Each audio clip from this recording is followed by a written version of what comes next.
Hello, beautiful muses, and welcome to Cosmo Muse Tarot and this week's reading. I am sort of doing this reading in tandem with, or to like kind of pair up with a blog post I just put out on my website that you should definitely go read. You don't have to. I'm going to give enough context here that you wouldn't have to read that, but I think that if you did read the blog post, it would give a lot more significance and meaning to this reading for you. So it's on my website, cosmomuse.com, and in the kind of table of contents or the tabs at the top, there's a blog one. And I have two blogs on there. One is called The Weekly Stars, and that's just like every Monday I do like a little, what are the big things coming up for the week. And then there's a culture, let's see, is it astrology and culture or culture and astrology? Let's see. Culture and astrology blog. And that's where this one is. And that's where, this is actually my first post in that blog category. And it's where I'm giving myself free rein to talk about, what's going on in the world as relates to either astrology or myth. And this one is a little bit more on the myth end of things. Really looking at, so the title of this is The Rise of the Third Voice, Feminine Power, Sacred Science, and the Rebalancing of Power. And it's sort of this just like feeling I have inside of me that the masculine world, the patriarchy, but beyond the patriarchy, even women, even myself, like we're living in this construct that is very, reaching and striving and making progress and pushing forward and success and aspiration and, capitalism and whatnot. We all have to live in that. That's the paradigm we're living in. But when an energy, especially I'm talking about a polarity between yin and yang or masculine, feminine, when one becomes too pathological, there is a reckoning time. And when that's yin and yang or masculine and feminine, that's like, I always imagine that as like with a tree, the branches that we can see external that are reaching towards the sky, that's like the masculine. It's reaching, it's aspiring, it's growing in the world, in the light. Versus the roots, which is more the feminine, which is deepening its soul, its intuition, its mystery, its dreams. And that is the thing that stabilizes that reach. So if the roots are not tended to, if they're not respected and fed and given as much significance as the reach, that reach collapses. The tree can't hold itself up anymore and it collapses. And I feel like that's what there's so many things I could get into, metaphors around that, where we're kind of seeing the world, especially the US, which I could get into the astrology of that, kind of in real time collapsing.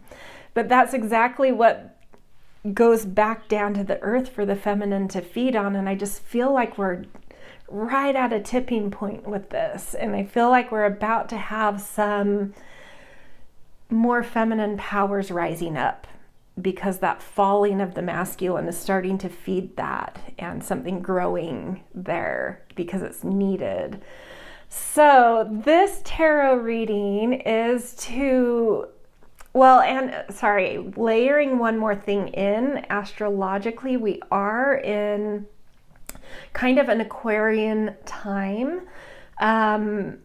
where there's, there's this thing called like the grand cycles of time where Jupiter and Saturn will meet up in one element every 20 years in the same element, but the three different signs of that element will meet up for 20 years, ping-ponging between the three for 200 years in one element. And we've just finished, in 2020, we moved out of the earth into air, and specifically the current 20-year one that started in 2020 is Aquarius. And so there is this technological science, innovation, humanity thing going on. So I specifically feel that there's going to be something with the feminine rising that starts to merge the science and the mysticism. Those two things used to be more yoked together, and they've more and more gotten really, really separated and very, very masculine. And I think they've gotten a little stale and a little bit dogmatic and trapped. And so I don't know. I think there's also something to that. So I'm calling this voice that I feel is about to rise, and I don't know if that's in just everyday women or people who live in their yin side, which could be any gender, kind of more and more feeling that rising in them, or if we will have like a prominent figure like a president or a pope, you know, our prominent figures in our world, something like that, some sacred scientist, female or yin leaning person kind of stepping in. So that's what the blog post is about, and the tarot is tapping into this for each of us. What is our sacred scientist? What is that path for us? What is arising for us in that kind of vein? So I will let you know what these questions are. I have like a spread kind of mapped out for this that might help you understand what we're getting at. So we're going to do 8 cards. The first one is the call. What awakens you to this path of the sacred scientist? Kind of that voice in you, or that energy in you that starts to re-yoke mysticism and empiricism. So what is the thing that's awakening you to that path? And then we'll look at the root of it, which is the Empress energy. What do you draw nourishment from? How do you embody that in a very nourished, creative, sensual way? And then the third card, we will look at the veil, which is what are those inner knowings you have to trust that might defy logic? Kind of revealing more of a symbolic insight that kind of goes alongside more of that empirical, you know, what you can see world. And then the fourth card will look at the bridge. How do you integrate the seen and unseen? What is your personal way of merging data and dreams, facts and feelings? And then we will look at what like the real getting into the meat of the sacred scientist is, like mirroring the systems. What do you mirror and reflect back to cultural patterns and systems that are in place that kind of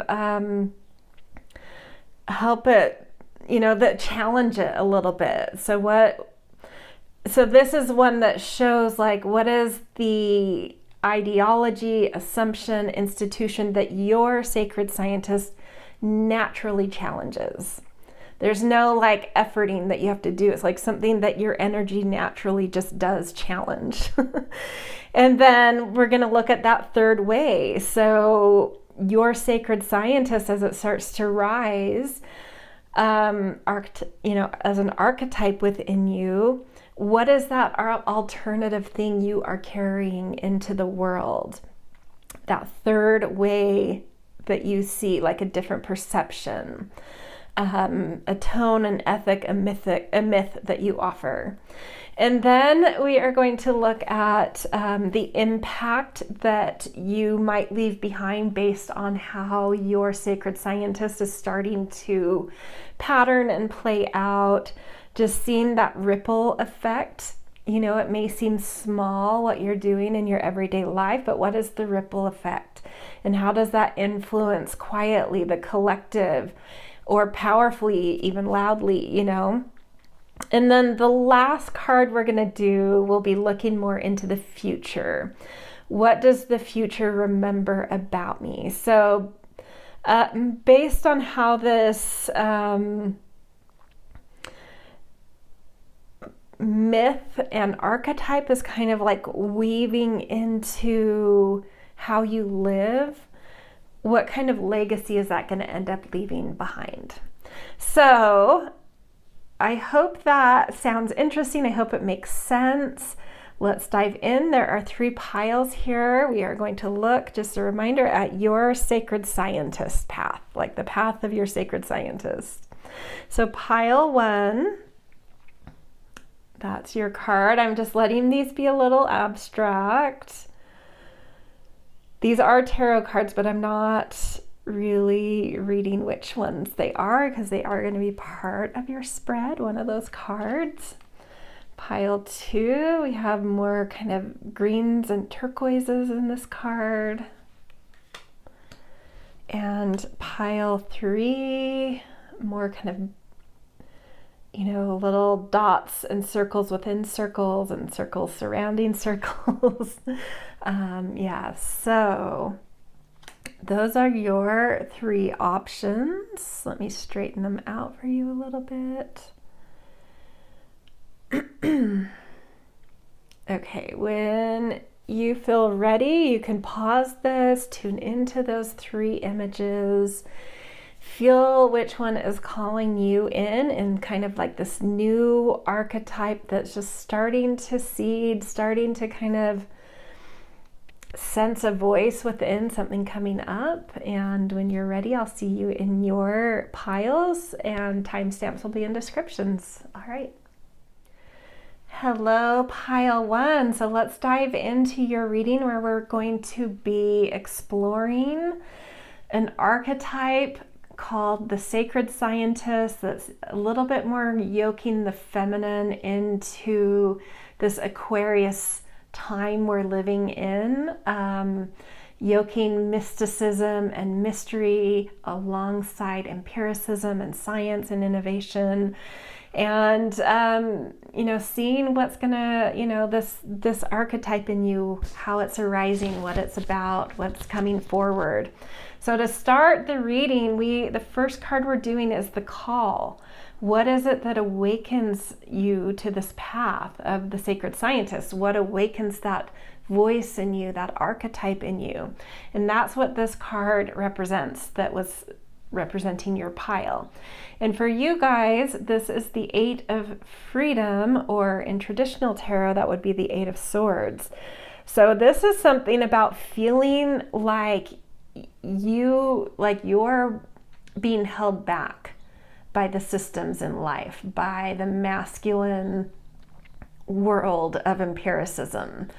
Like you are being caged in by it and you need to break free. Like something's just feeling like it's caged you in and you're just ready to break free. So it is about freedom, like finding what is awakening you is this desire to break out of a cage, to feel more free, to let that more yin aspect of self have some air to breathe, have some room to roam, be a little bit more wild. Okay, so the next card we're going to do is the root, which is what is it that nourishes this archetype in you? How do you find it? How do you embody it through like tending to what it finds pleasure in and its sensitivities and its pleasures? Like what is it that is arising in that? And we have the strength card, or no, the 8 of strength. No, that is a major arcana, strength card. So leadership, there's something about like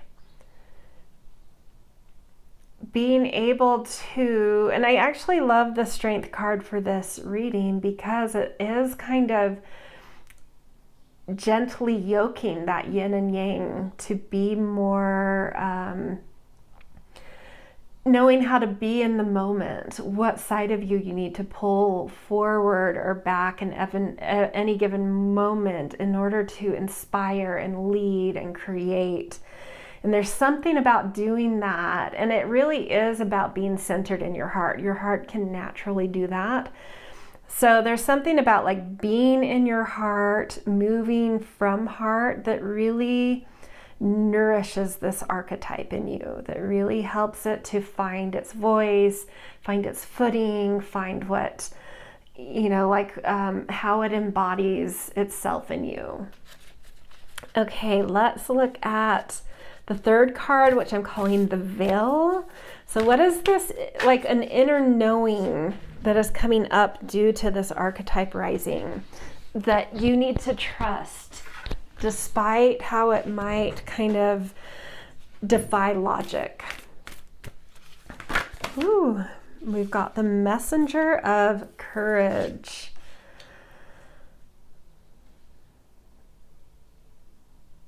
So the way you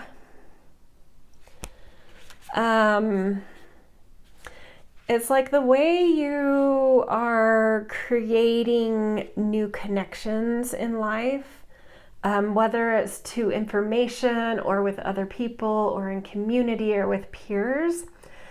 There's something that like you're intuitively coming into, that like a different way you want to do that may not seem logical or match what you have been doing or what the world says is like the good way to connect and create community in life. There's like a new sensibility arising in you of like who you want to connect with, the kinds of information you want to give energy to, the kind of interests you want to fan the flame of. Like there's something that may be counter to like paths you're already on or paths you feel like you should be on. That's like this intuitive thing saying like, but this thing over there is really lighting something up in me, and I really want information and connection around that, even though it doesn't feel like it fits into anything my life is doing right now. Like listen to that little niggling. There's something there that you need to follow and trust. Ooh, a whole bunch of cards just fell. Let me see. I'm not going to take any of them. There's too many, but I do need to gather them really quick. Hold on.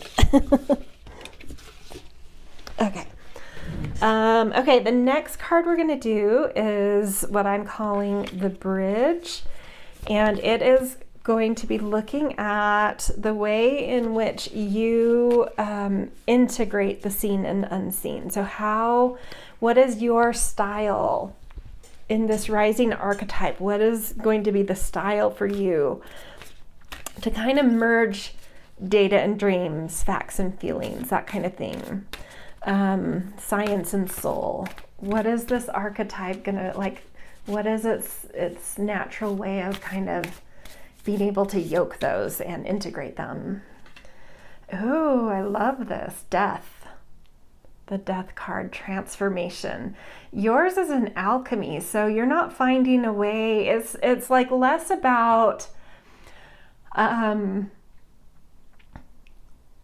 layering or finding complementary things, where I'm going to use a food analogy is the best way I can think of this, where you might be taking, the data and the dream and layering them and making a sandwich that's really yummy, that kind of has a little bit of everything, and it makes it a really well balanced, beautiful sandwich. Yours is something, but where you can see all the layers, you can see what it's made of, you can taste each element. That is not your way of integrating and merging. Your way is like a stew, where you put certain ingredients in, you let them simmer, you put more things in, you let them simmer, and then you put the last things in, it's like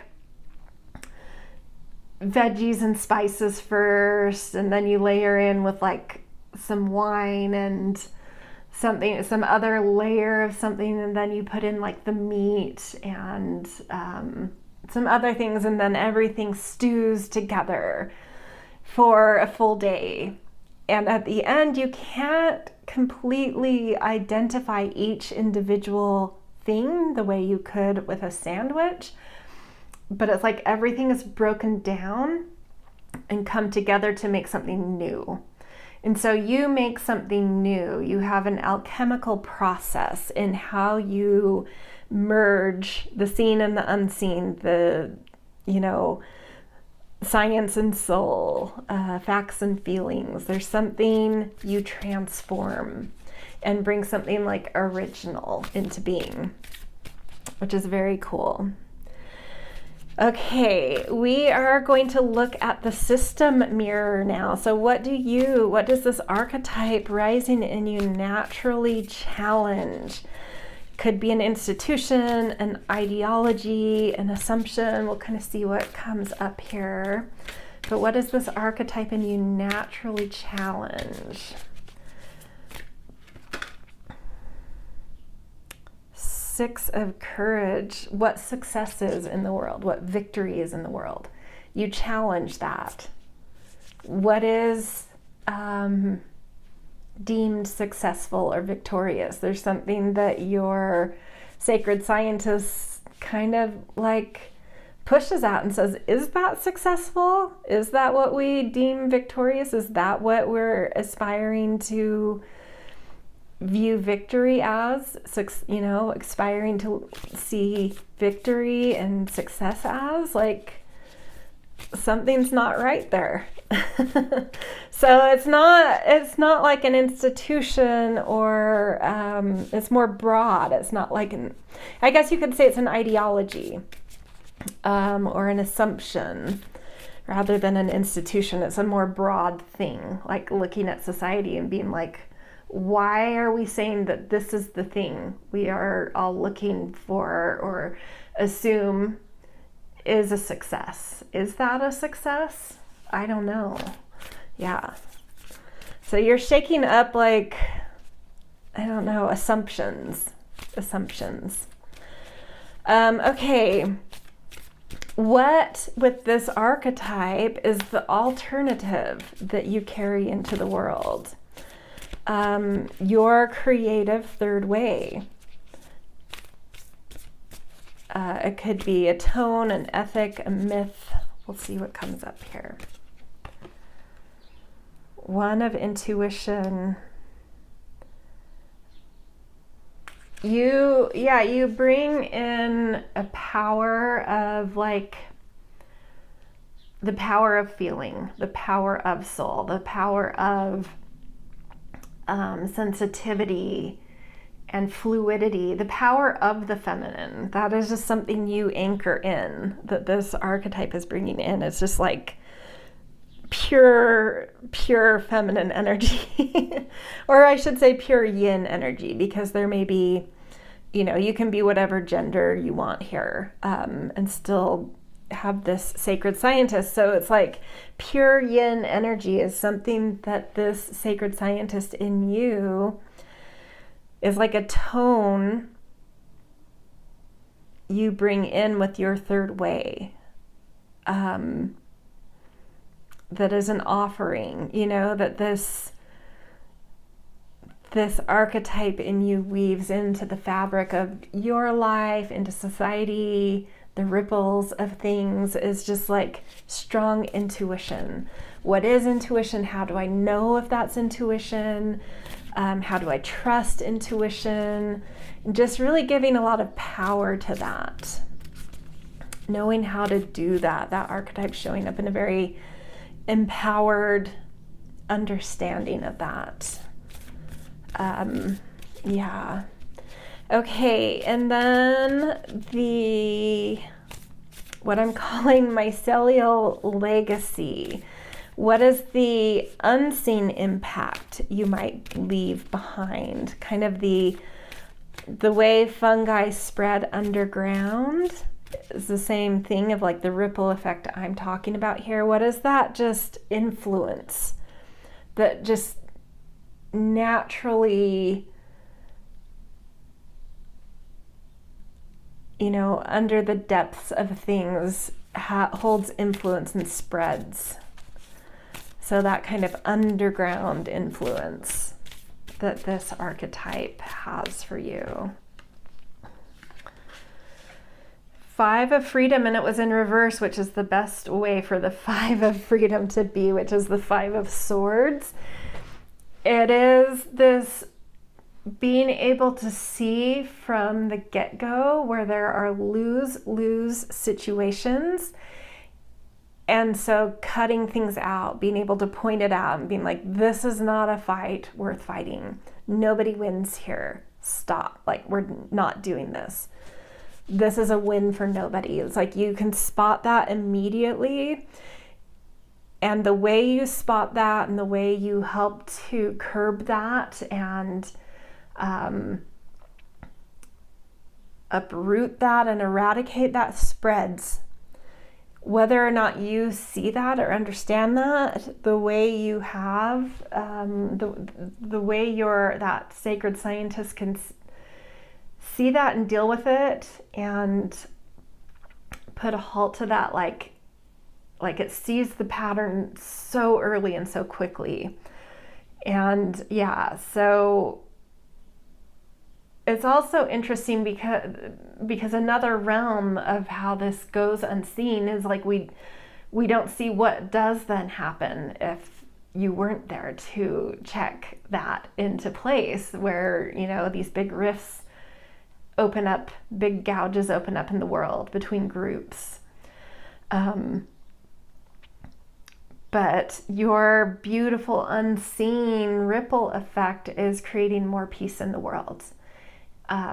Because you see very quickly the lose-lose situations. And then more of that seen legacy, how this archetype will start patterning in you and living in your life. What will you be, will that aspect of you be remembered for? What is it weaving into the fabric more apparently? And what kind of remembering does it leave behind?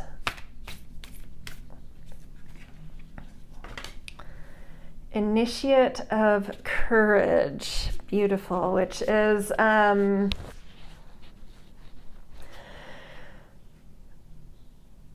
fire. It's like the torch, the person that carries the torch of something new. What's the story? Like, we all in history, if you're in the US, heard about Paul Revere kind of during the Revolutionary War, kind of coming through the streets and warning about forces coming, you know.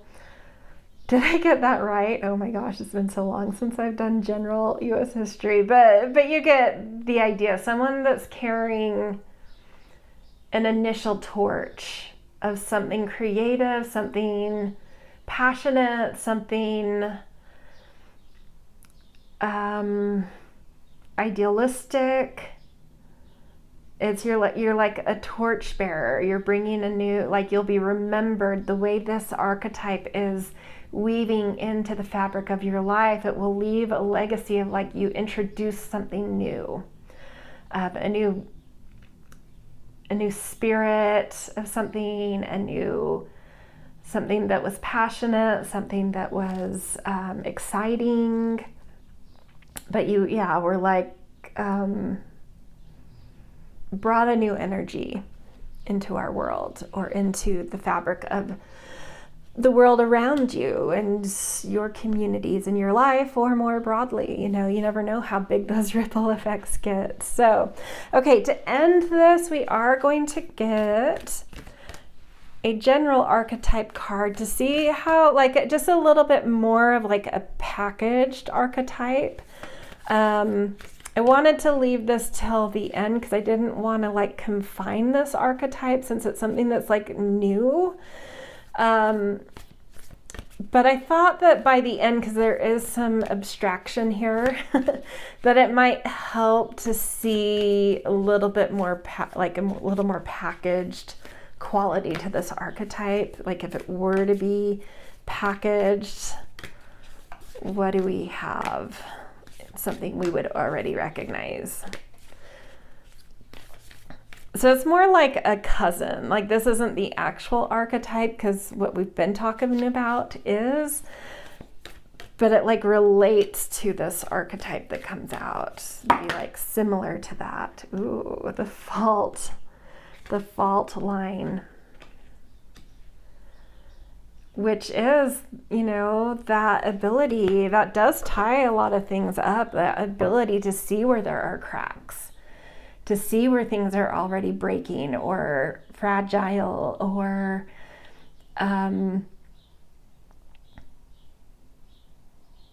just no longer working. But I see this as underground. It's like you see it intuitively. You see things happening. You see that fault line, but it's like in the depths is like where the tectonic plates are in Earth.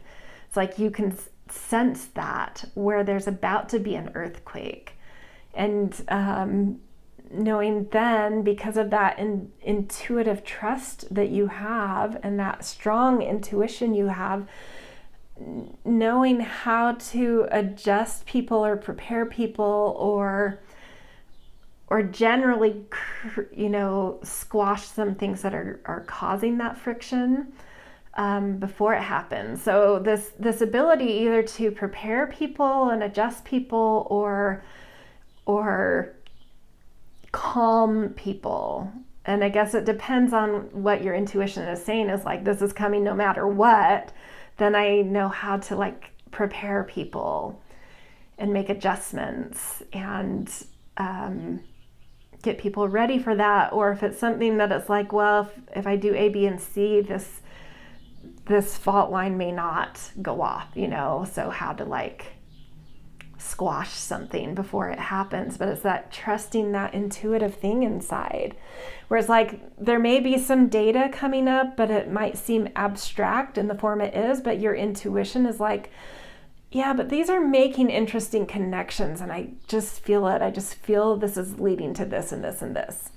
Even though I can't quite make that data say that in the seen world, when I yoke it with that intuition I have, I'm trusting something is there and I'm acting on that.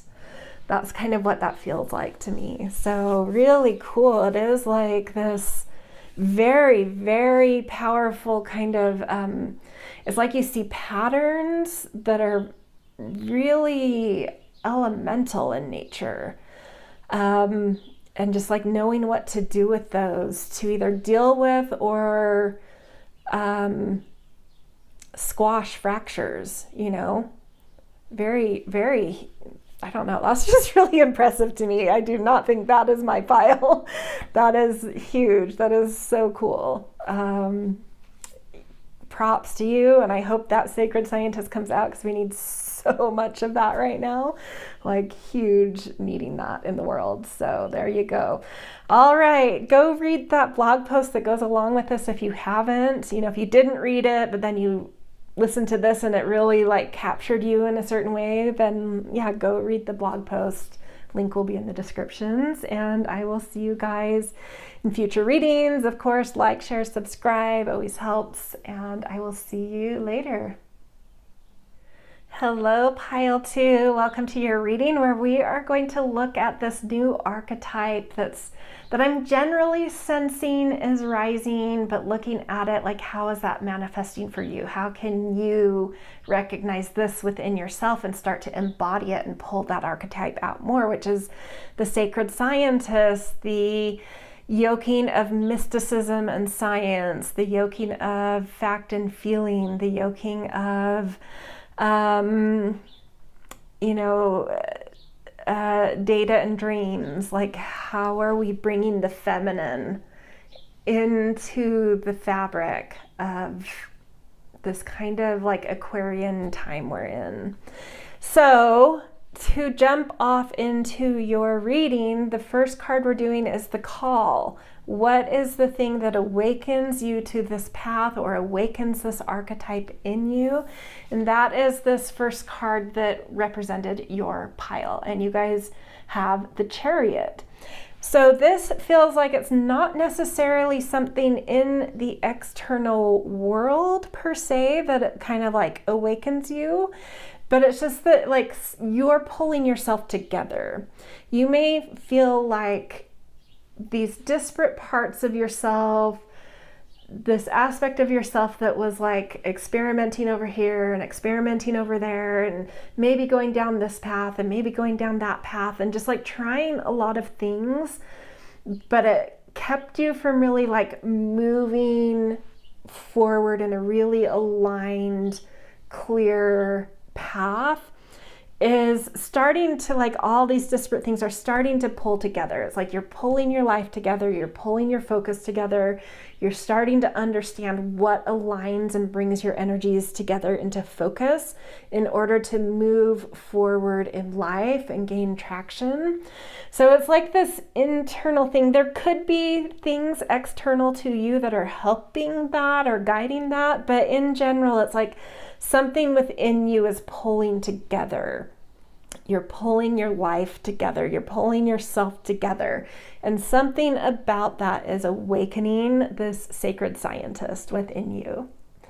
Okay, so let's get to the next card, which is the Root. What do you draw nourishment from, and help, like, what is it that helps you to embody this archetype? What kind of nourishment and grounding and pleasure do you need for this archetype to better embody itself in your life? So you could almost say, like, what does this archetype need to feel embodied in you, to feel safe in you, to feel rooted in you? What helps feed it?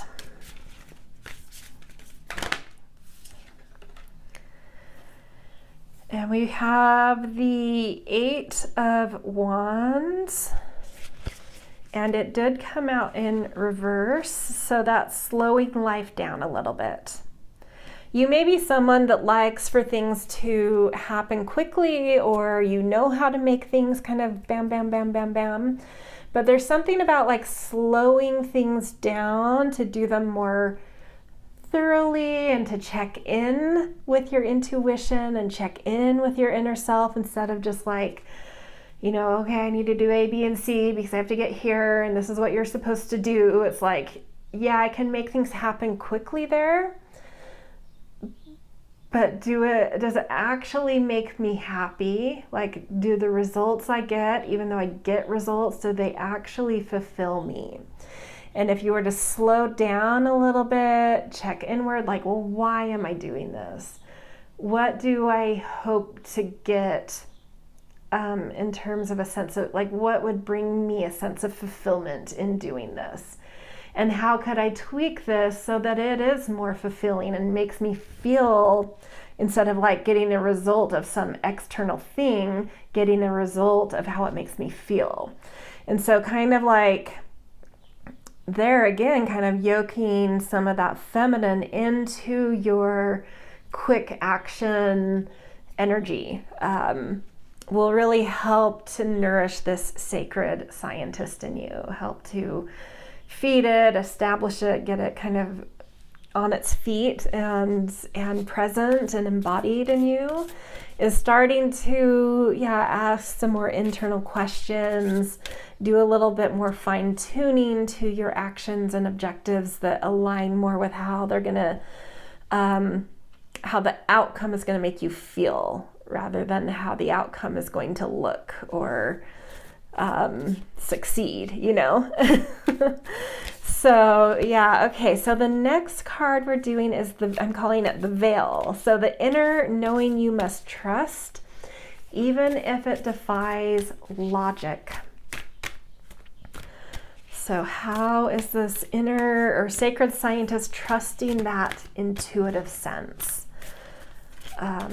What is that? How does that sacred scientist do this in you? Three of Intuition. Community is important here. Being around people that really speak to your soul, having beautiful, like surrounding yourself with people that you can have beautiful, deep, enriching conversation with, that you feel safe with. Let your intuition and inner knowing draw you to those people. Again, there's this thing of like, rather than being like, oh, I want to hang out with those people because they seem successful and they seem like they know what they're doing and they seem popular and they seem this, check in again, like, but where is my inner self drawing me to? What feels like home in the people I connect with? There's something important for your sacred scientist to trust that, because it's going to draw you to really like more soulful kinds of people in your life. So definitely something, the sacred scientist is trying to wake up a much more feminine lens in you. I do get the feeling a lot of you, and it's not bad, the whole world has been like, it's hard not to live in the masculine side of things. This is something everyone, I think, is trying to, get better at. But there's something important for this archetype in you to like really pay attention to who you're drawn to based on your intuition rather than appearances or external objectives or, yeah. Okay, so the next card we're doing is the bridge. How do you integrate the seen and unseen? What is this archetype in you that's rising? What is its style? What's its process of yoking data and dreams, science and soul, facts and feelings? Like, how does this archetype in you integrate those? Because this is a mode of this archetype. So like, what is in you the specific method this takes shape? Initiate of gratitude, and this was in reverse too.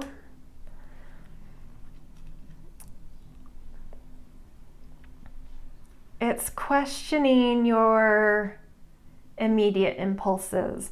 There is so much coming through in your reading that's like, slow it down. There's fire in you for sure. There's energy in you for sure, but there's something coming through as this archetype further and further rises. You're going to be feeling that call more and more to slow it down. Is this impulse really going somewhere? Is this impulse really important? Why? Questioning your impulses. That is the way you kind of yoke and integrate that fact and feeling, science and soul, is like asking some questions and listening inward. So that fire being turned downward is like putting that impulse towards the feminine, so like listening inward about a little bit more about the information coming up in that impulse. Where is that stemming from? Use journaling, like there's so many ways to get in touch with like your feminine unconscious side. If you have an impulse, write that impulse in a journal entry and then just free write and see what it says. And it's not about like squashing that impulse, but it's like finding the unconscious root of the impulse. And so being able to give that impulse more meaning and more depth when you take action on it. It's like knowing where that impulse came from is going to be important. And there's something about that process of like turning the impulse on its head and listening to your intuition that really, in doing so, knows how to merge the inner and the outer, the yin and the yang, the data and the dream, Like, I feel like you have the yang, the data, the science, the facts, but by turning it inward, you yoke the feminine into it too. And then everything has more meaning and more depth. through turning your impulses inward for just, a quick thing. Maybe you're getting out of your car at the store and something comes up. Instead of taking action, like get on notes on your phone, write in the impulse and just write 2 sentences in your notes. You can do that anywhere. I just dropped some cards. Hold on 1 second.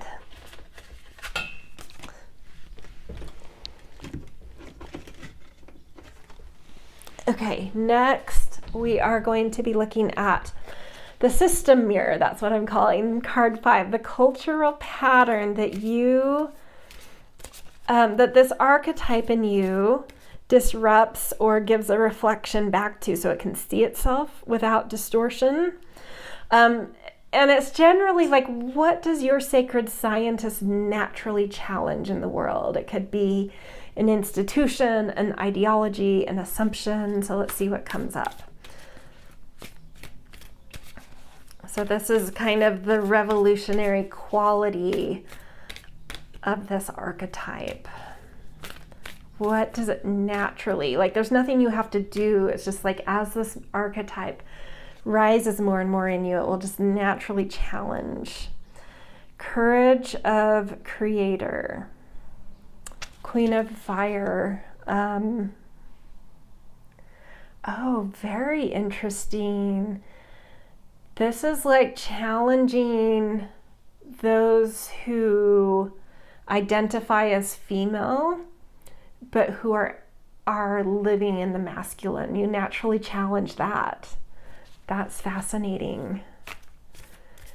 It's like you can reflect to them ways in which they're people who identify as female. You're able to mirror to them and help them to see where they're overly in the patriarchy, overly living in a masculine frame. And I think it's because that makes so much sense, because I think that's something this archetype in you is like working on in you first. It's helping you to see, no matter what gender you are, like where you are overly in the yang energy, in the masculine energy. And you're starting to get a grasp on that and feel it and understand a shift in yourself. And because you're seeing through the veil in that and making all sorts of amazing, beautiful, deep adjustments in that, you're able to mirror it to others for them to see distortions and pathologies in themselves, which is like, I feel like, there's so many people in my silo and bubble that, like me, are very feminine and working on empowering the feminine, but we live in this masculine world, and it's like, if I don't pay attention for a month, I'm all of a sudden lost my feminine again, in the yin sense of feminine. It's so easy to subvert and suppress and ignore and just not nourish if you're not paying attention. But I think you're really getting something in a deep way around that, and you're going to start to be able to mirror it to others, which is going to be so helpful, because I feel like everyone needs that. And what a beautiful gift to have, especially for those looking for that want that are like, where am I out, distorted and not really actually being in my feminine. Okay, so the next card we're going to do is, I'm calling the third way. What is that alternative viewpoint you bring into the world? So that we've seen where you naturally challenge, but then like what do you bring in? What is your unique signature that you are weaving in with your sacred scientist? Teacher of intuition in reverse. It's this thing of like,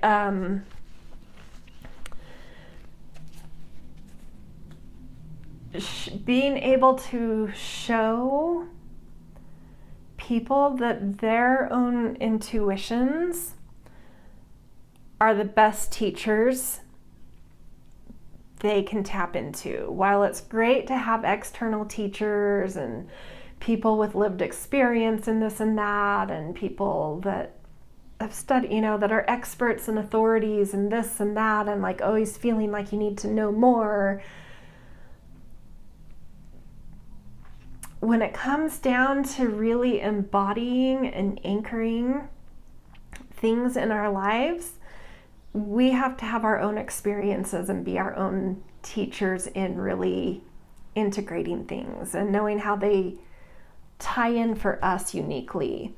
And so there's something that you're bringing in of like really being able to showcase the importance of that, the importance of listening to your experiences, reflecting on your wisdom, seeing yourself as your own greatest teacher. There's something you're bringing in around that that's really beautiful and powerful and strong and empowering,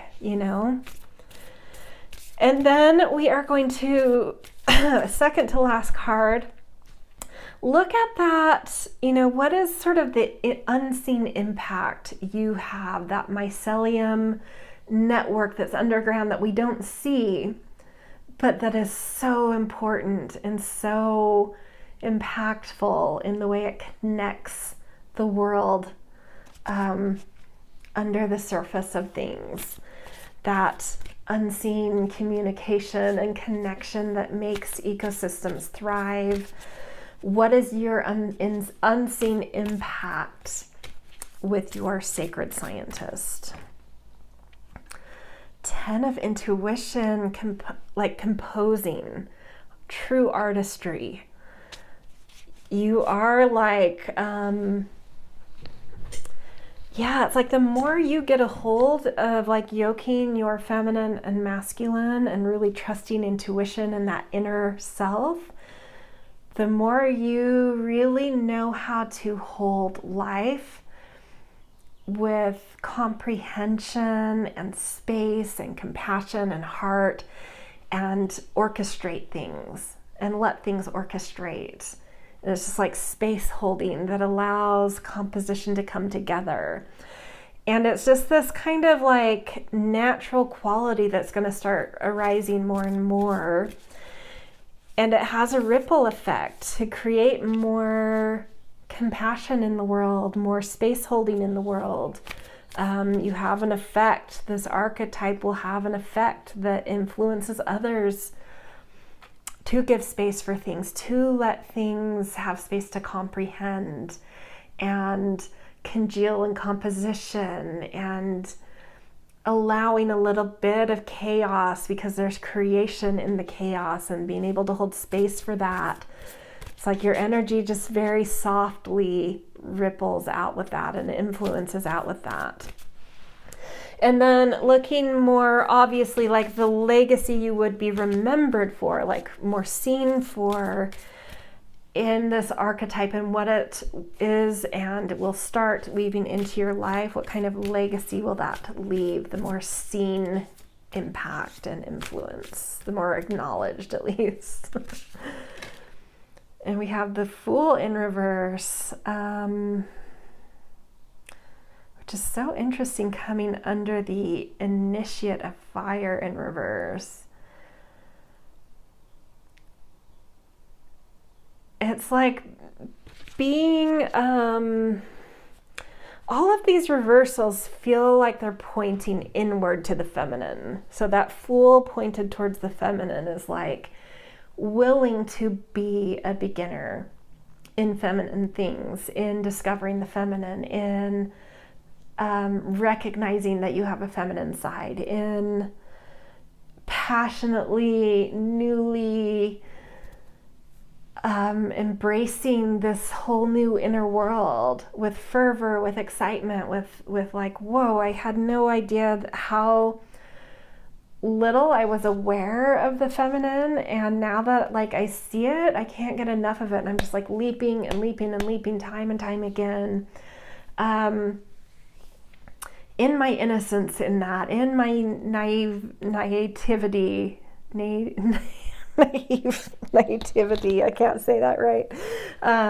In that, and I'm not saying that, you may be someone that feels like you're very feminine and you spend a lot of time studying the feminine and embracing the feminine, but there's new layer after new layer after new layer of this opening up to you into like new depths you hadn't reached, and each new depth is a new initiation and a new spark to jump inward, a new spark to jump further inward and then further inward, and it's like continuing. So I'm not saying you're generally naive to the feminine, but there are layers that are going to be revealing themselves to you the more you open up to this archetype, that are exciting and different and fresh to you, and seeing things, about the feminine in very new, exciting ways, and exploring the feminine in very new and exciting ways. So yeah, that's kind of like something that's apparent and contagious, and people see, and inspires others and impacts others to do the same. Okay, to end this reading, I am going to get a more typical archetype card to kind of like package this. I didn't want to do this at the start because this feels like sort of a new archetype. I wanted it to be allowed to explore and be a little bit abstract, but I thought it would be helpful at the end to see like if this were to be packaged archetypally or more simplistically, what might that relate to or be close to, at least, so let's see what comes out for you guys. Eros, love. Really finding, it's like really heart opening. I feel like you're really finding your heart in new ways. You're really finding a way to connect with heart, to yourself, with others, to life in general. It's like this new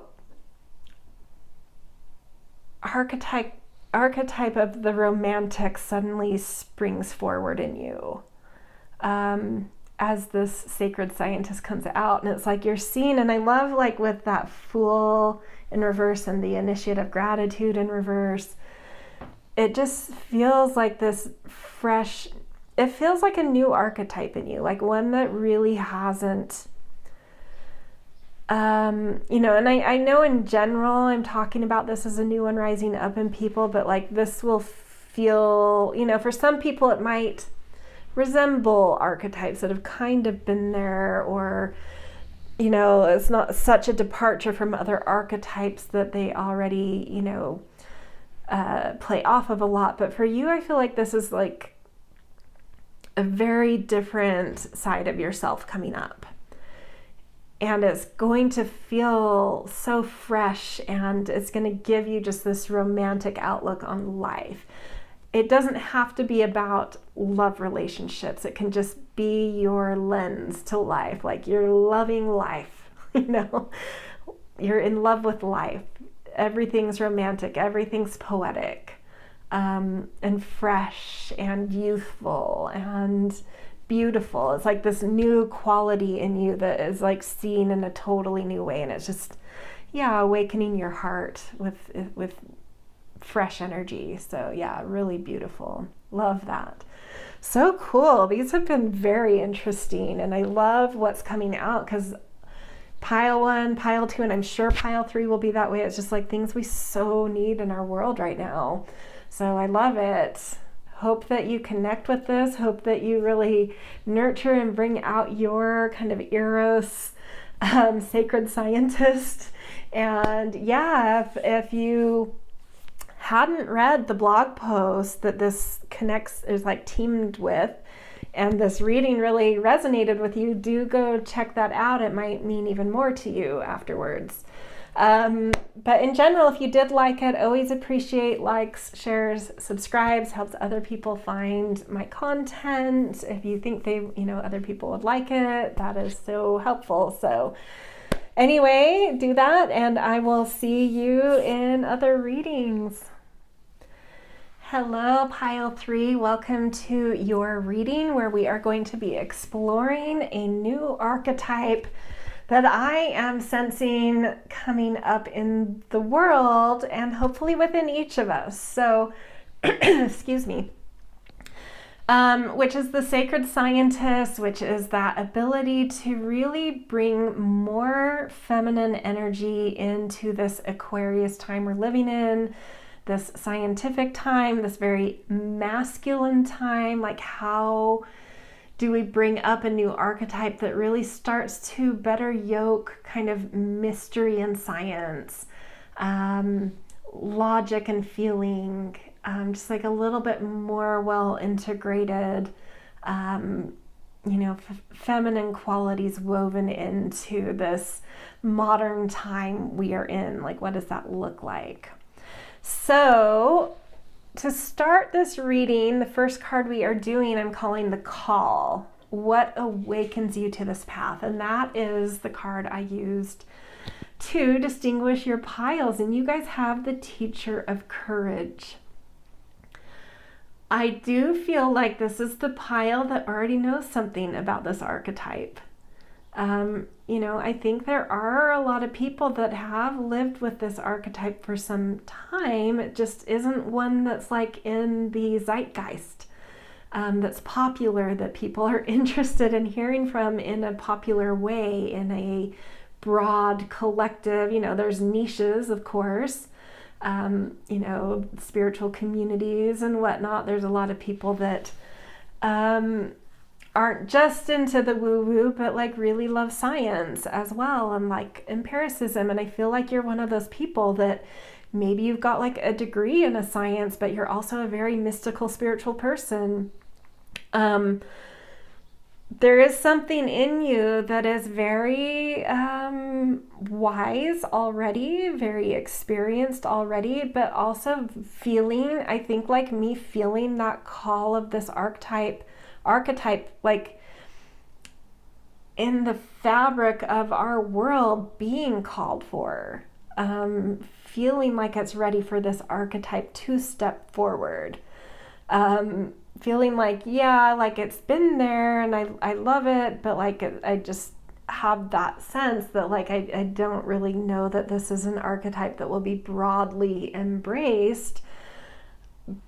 But something's shifting, the tides are shifting, and I'm really feeling that call to like put this more out into the world, to become that person that steps up and that can teach and that can have, let my heart open in this terrain more broadly to people I never would have expected to be interested in hearing from this kind of realm of like yoking that mystery and science, fact and dream, that realm where things aren't just linear and aren't just cyclical. There's something more resonant happening in the world. So yeah, like stepping forward, really being able to say like, hey, I've been in this territory. I already kind of know this archetype, but I'm ready to like show it more. Okay, so it feels more like this call to share yourself more. Like, I think your archetype is already there, but it isn't in the world in like a big way. It isn't reaching out to broad swaths of society, and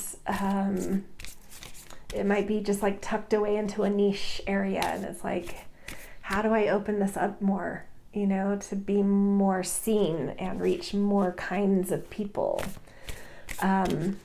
So it's like your heart is calling you to teach more, to open up more.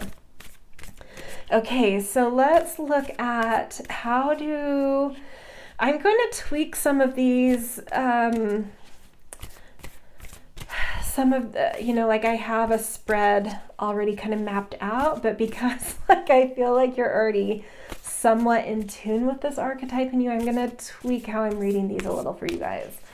So this next card was going to be about like what can you do to nourish yourself to help this archetype be more embodied in you.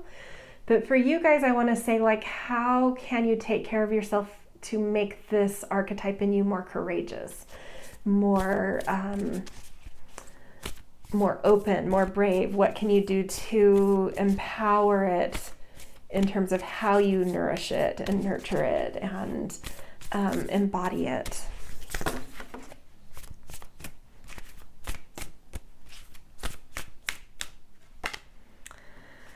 The world in reverse, your inner world.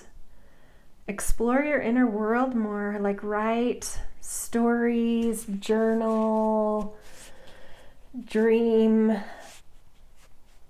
You probably love being in your inner world.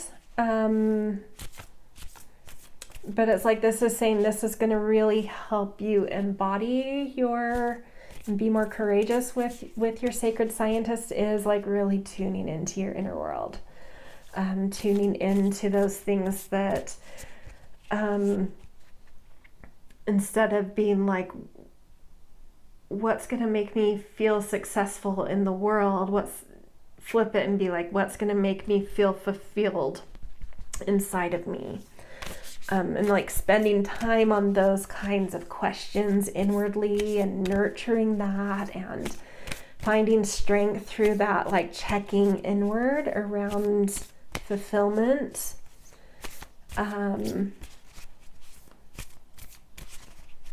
What success means to you in that inner realm, that kind of thing. Really checking and balancing why you're teaching, why you're being called more public, like how am I doing this to feel more whole inwardly and not necessarily, versus feeling more successful in the world. Like what is my deeper calling here, and how do I nourish that and spend time in my inner world to nourish that? Okay, and then looking at the veil, what does your inner knowing with this archetype? What do you need to listen to in the intuition of this archetype, even if it defies logic?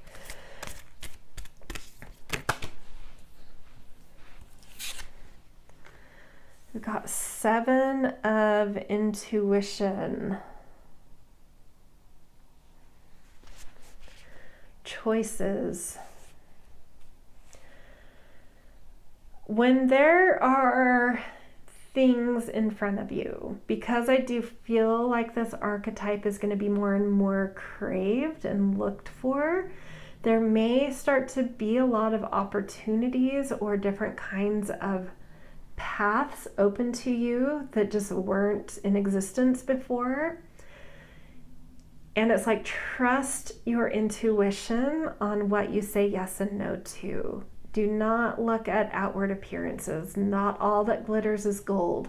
What feels right. Really stay in tune with that, even if it's the smallest option. If that's what feels right, trust it. Yeah, interesting. Okay, the bridge. How do I integrate the seen and unseen? So this is about this archetype, your sacred scientist. What is its unique way of yoking fact and feeling, data and dreams, science and soul? What is its kind of method of that? Like how does your particular sacred scientist yoke those two things, the kind of the yin and the yang? Wheel of Fortune in reverse. Interesting.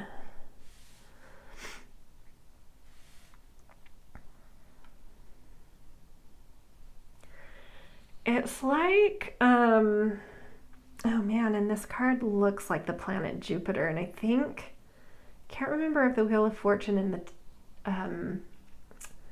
in relation to astrology, it either represents Sagittarius or Jupiter, but Sagittarius is ruled by Jupiter, so that's interesting, the Jupiter there, which is about perspective.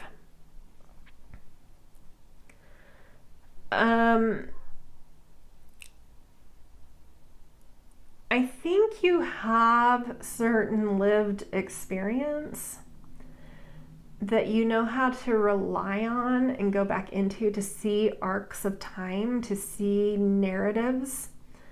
Hence, like, why things are where they are, context, symbolism, really being able to see the myth of things as well. And that allows you to have a certain, like, wise perspective that comes from, like, an inner place. And so it's your unique perspective that really can see in broad terms, broad strokes, and especially through lived experience, through body interiority. And it's like by checking in with your own experiences, by checking inward, and for, you know, like connecting to your perspective with depth and with like depth and beauty and connectivity. It's like, yeah, it's just like you have a broad perspective that is able to just naturally see the balance of things, see the polarity of things, and where they find their center point, and where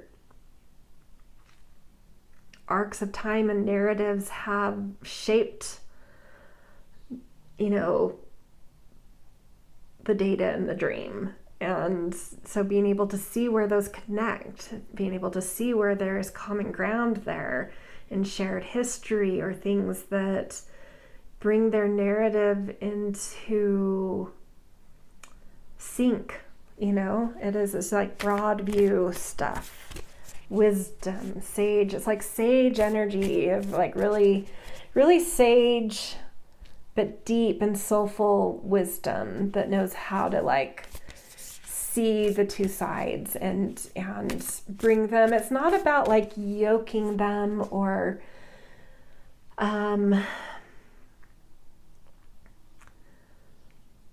making them work together, but it's like being able to know how to see how they can be in sync with each other.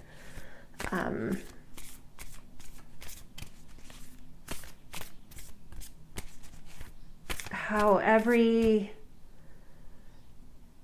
polarity is just the opposite side of a same coin, and so actually they're, whether they know it or not, they work on the same thing, you know, and you can see that and what that is. And so bring them into sync, bring them into resonance and harmony and unity and connection. Wow, you guys. I think things are ahead for you with this archetype. Okay, so the next card we're going to do is the system mirror. What cultural pattern is this archetype in you here to disrupt or be a reflection to? So where do you naturally challenge? Where does this sacred scientist in you naturally challenge like an institution, an ideology, or an assumption?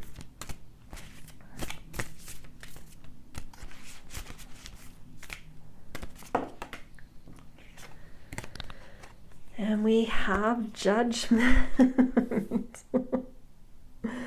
Wow. That's a huge, huge card to come through.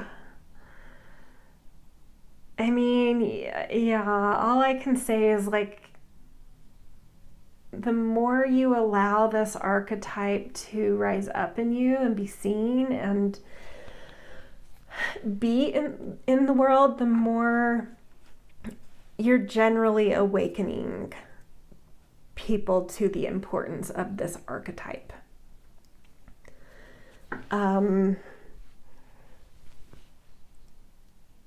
To all of it, the paradigm we live in, the constructs we live in, you're holding up a mirror to all of it and really shaking things and saying that, like, this is falling apart, you know, like I can hold up to a mirror to why exactly this is all falling apart, and how this archetype in everybody and in people who really can hold it well is important in the world. Like, this is a judgment on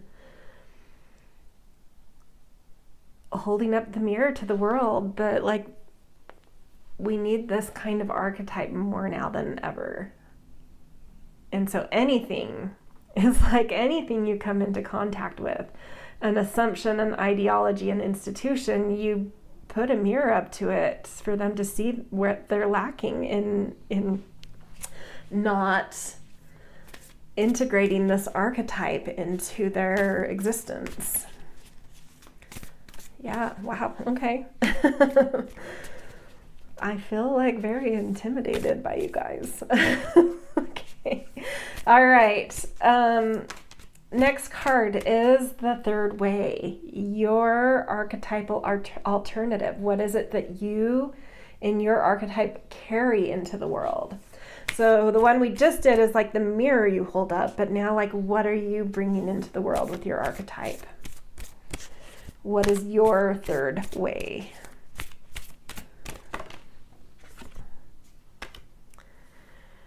Creator of freedom. And this was kind of like,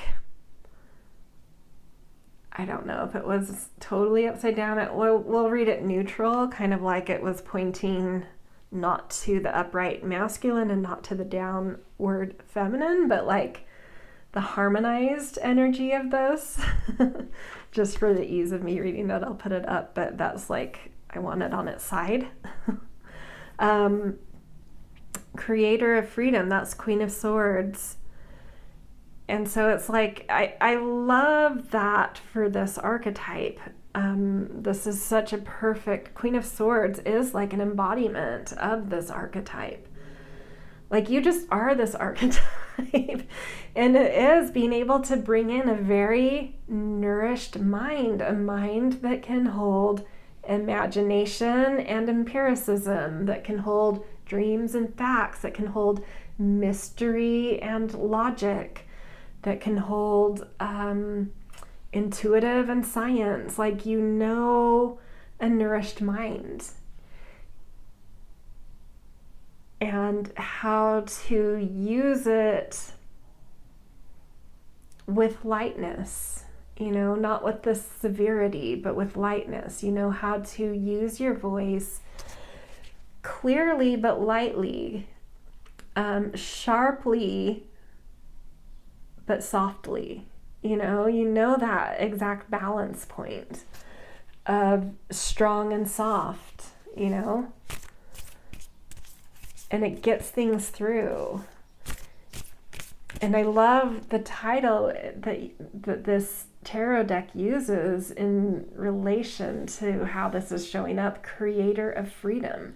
And so your nourished mind, the way you hold sharp and gentle logic and dreams, facts and intuition, you know, whatever you want to marry together, the way you hold those both so easily and delicately and powerfully is a creator of freedom. You bring in to the world new options, new ways of thinking and seeing and creating that brings new freedom into being. Gorgeous. I love this. Okay, the next card we are doing, I'm calling the Mycelia legacy. So what is that unseen impact this archetype in you leaves behind? Like the mycelium networks under the ground that we don't see, but that are the true connectors of ecosystems and thriving, what is it that your energy in this archetype has that kind of unseen effect, impact around? Oops, your card dropped again. I don't know why I've been dropping so many cards in these readings. Moon. And in tarot, the moon is more connected to Neptune or Pisces. I think the sign of Pisces, rather than like in astrology, the moon would be like Cancer energy. But in this one, it's Pisces. So it's like the unseen things you bring in is like knowing how to trust intuition with your heart, knowing how to be compassionate, knowing how to see things symbolically, how to dream, how to believe in dreams, how to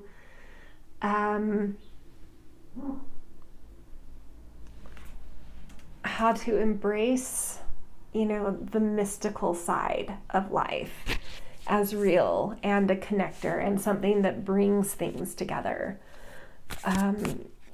So it's kind of like your compassion, your heart, your ability to see things in symbols and create art just has this underground ripple effect.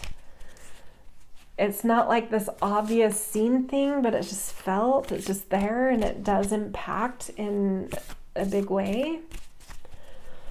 Beautiful. Such beautiful energy.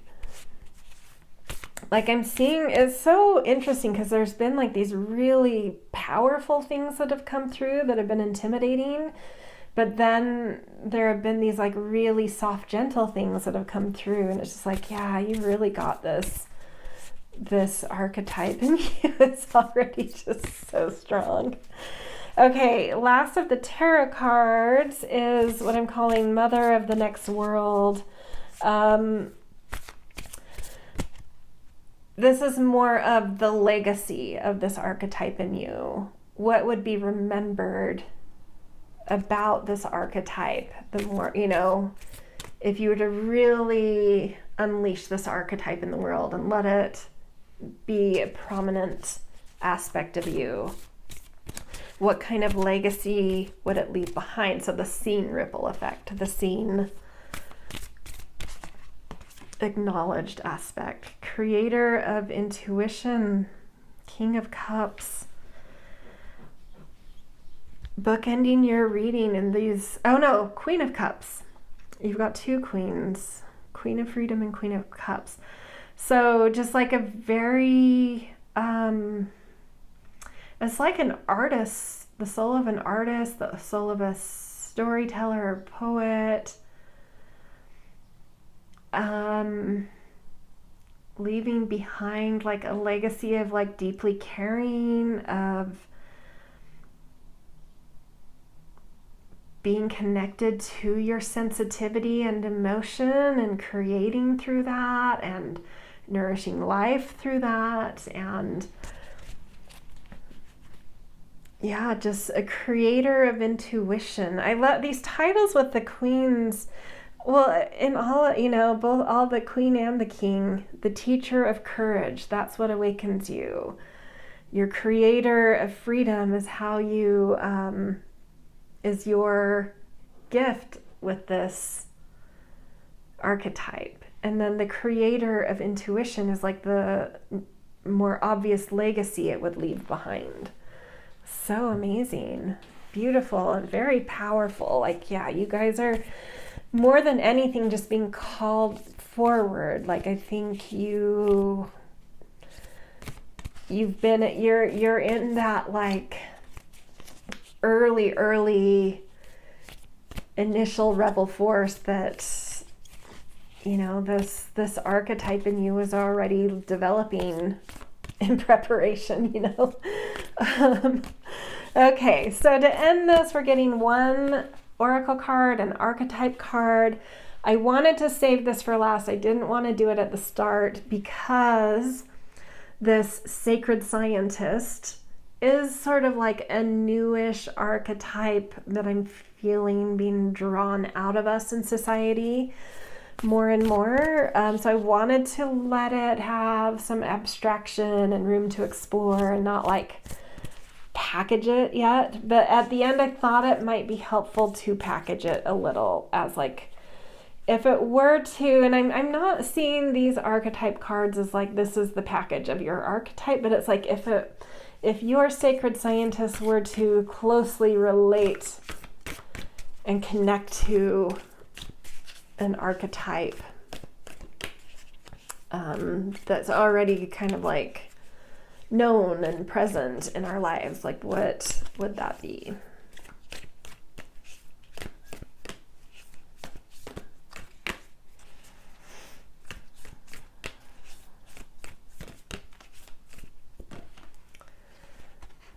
So what's to come up?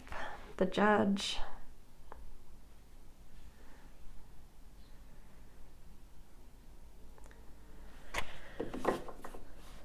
Yeah, and then you had the Judgment card as like what you naturally challenge and hold a mirror up to. So there is something in that of like really being like this archetype in you is a good judge of character, of situation, of like really trust your judgment, you know, in things like for the things that this archetype steps forward for, trust the judgments in you that are coming through. Trust what it is that you're wanting to say or do or enact in the world. Like there's good judgment there. You know how to see past black and white into the gray. You know how to, it's with that like Wheel of Fortune energy of like you have this very broad perspective here, this ability to see in arcs and over time, and then yoked with that like teacher of courage and creator of intuition and creator of freedom. I mean, everything here, the Judgment and the Moon, it's just like there's so much power, but also so much